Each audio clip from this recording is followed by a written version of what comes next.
If you look at our tax law in the United States, as you may have heard, President Romney doesn't pay, Romney, who's running for president, doesn't pay very much taxes and keeps his money in the Cayman Islands and things like that. He's quite proud that he pays about 13 or 14% of his income in taxes, which is much lower than those of people with much lower income who are working for a living. But our tax law taxes speculators at less than half the rate that it taxes people who work for a living. And of course, as you know, the one thing that economists agree about is incentives matter, and we have a system that basically is providing incentives for people to become speculators rather than contributing to the growth of our economy. And as a teacher, I see this all the time, that a disproportionate large fraction of our best students have gone into Wall Street. Well, the remedies to this high level of inequality almost follow directly from a diagnosis of the causes and the consequences. For instance, changing the legal frameworks that have led to giving such scope to the growth of inequality, providing a better public education system, making sure you have better access to education, more progressive taxation, less distortionary taxation. I could go on, but there's a long, long agenda. There are many aspects of inequality. Inequality has become pervasive in most of our societies, and therefore attacking it requires a pervasive, a comprehensive agenda. It can't be done in just one way or another. The last topic we wanted me to talk about was some links between inequality and the crisis. And there are two links that I want to elaborate on. The first of these is the ways in which inequality actually has contributed to the creation of the crisis. And it's a little bit indirect, but it's actually fairly easy to understand. The idea is a very simple one, that the marginal propensity to consume, the savings rate of people at the top is much higher than the savings rate of people at the bottom. And so when you redistribute income from the bottom to the top, which we've been doing in the United States, the savings rate would have gone down had you not done something. Okay? So that this growth of inequality would have led to a lower level of demand and a weaker economy if the government hadn't intervened.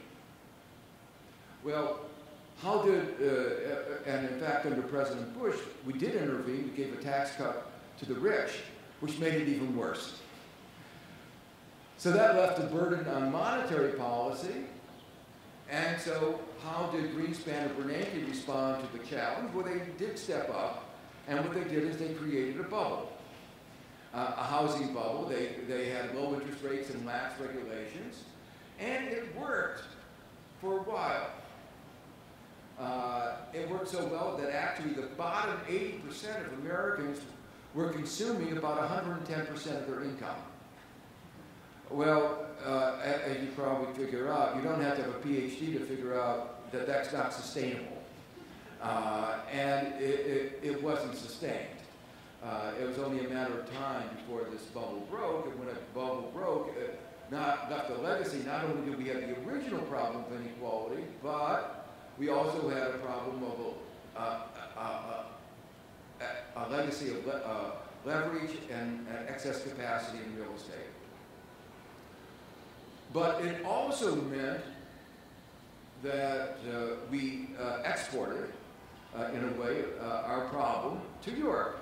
and it started the euro crisis. But some of these things were actually already going on. Some of the similar problems were going on in Europe. And, you were having your own bubbles in Ireland and in Spain.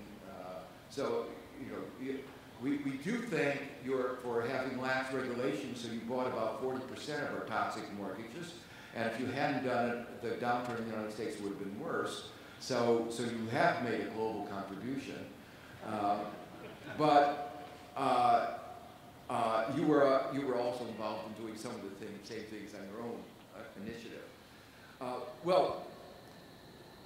Once a crisis like this starts, inequality gets worse, because when unemployment starts to rise, what's going to be the consequence? Well, not only do the unemployed become more impoverished, but the excess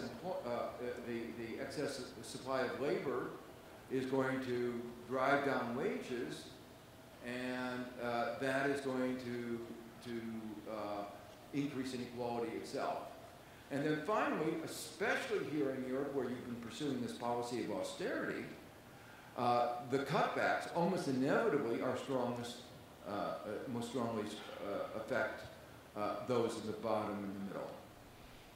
And you know, it's obviously people who at the top don't depend on public hospitals, public transportation, public facilities, and it's the people at the bottom who are most adversely affected. So you then have a vicious circle, because as inequality increases, the economy gets even weaker, and this then is a dynamic which continues and very difficult to get out. Government revenues go down, and if you do the kind of policies that say when government revenues go down, the appropriate response is more austerity, that is another vicious circle that reinforces this downward spiral. So there are a lot of lessons about for this about macroeconomic policy as well as about inequality. Thanks a lot.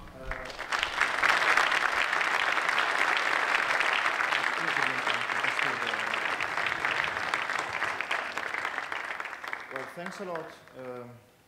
It's good that academics like you are coming out of the ivory tower. I mean, we're going into the barricade, as you said before. I mean, and venturing, into this new intellectual landscape. And the book, but also the talk, are helping us metaphorically, but also more or less physically, to see the wood for the tree. And there are a lot of reflection, between the situation in the United States and in Europe. And it's also interesting, the reflection you made on econometrica, in the sense that, if I'm not wrong, the 1979 article was published with George Akerlof, or one of them was published with Akerlof. And Akerlof wrote recently this book about animal spirit. And to a certain extent, going back to the Keynesian tradition, animal spirit is the spirit of YSI, so the Young Scholars Initiative. So just one thing for housekeeping. I will be making two questions. If Rob is here, we can give him the floor, maybe later. So just for housekeeping, I will be giving red and yellow cards, because we'd like it to be a wild and thought-provoking discussion, but we also invite you to be polite and eventually short. I will be giving myself a yellow card in advance, just in case. But the question I would have is the following. I'm coming from Trento, and Trento is a small city in the mountain, and it's also the city of Alcide de Gasperi. And it's quite interesting that Alcide de Gasperi, one of the founding fathers of Italy and of Europe, quoting an American theologian, probably without knowing, once said, a politician looks at the next election, and a statesman looks at the next generation. Now, there are a lot of intergenerational problems into this crisis, and you clearly dwell on a series of them, the student loan, and the bankruptcy law, being one of them. But I was wondering, to a certain extent, if you could reflect also on economic thinking and whether we are learning the right lesson from the crisis, whether there is a new economic thinking coming out from it, and to a certain extent we will have to pay our share, for the crisis, which we didn't create. So theoretically, okay. Are there any advance? Well, I have been hopeful that in the aftermath of the crisis there will be a lot more rethinking about economics. One of the impetus for the founding of the INET, for the Institute for New Economic Thinking, was the crisis, the view that not only did the standard models not predict the crisis, the model said that the crisis was not possible. They said markets are efficient. If markets are efficient, they don't create credit bubbles. And the real danger was that people like Greenspan and Bernanke actually believed those models. You can have models as long as you keep them in your classroom, but when you take them out and actually take them seriously, that's dangerous. So we were hopeful that there would be a lot more rethinking within the economics profession than I think has occurred. And I think the lesson of that is that really, we have an American expression, you can't teach an old dog new tricks. It's a little bit like that if you've invested your life doing real business cycle, it's very hard to start doing real economics after you've done real business cycle or DSG models for long enough. And that's why INET was so focused on young people, because you haven't yet wasted your life. And you have you have an opportunity to do something differently.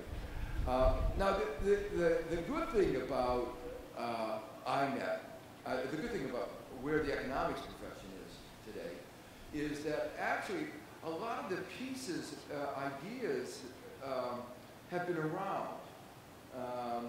There have been a lot of ideas that have challenged the orthodoxy in one way or another.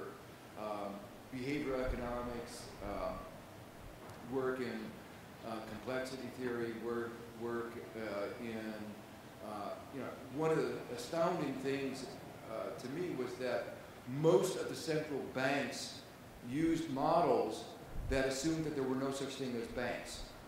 Now,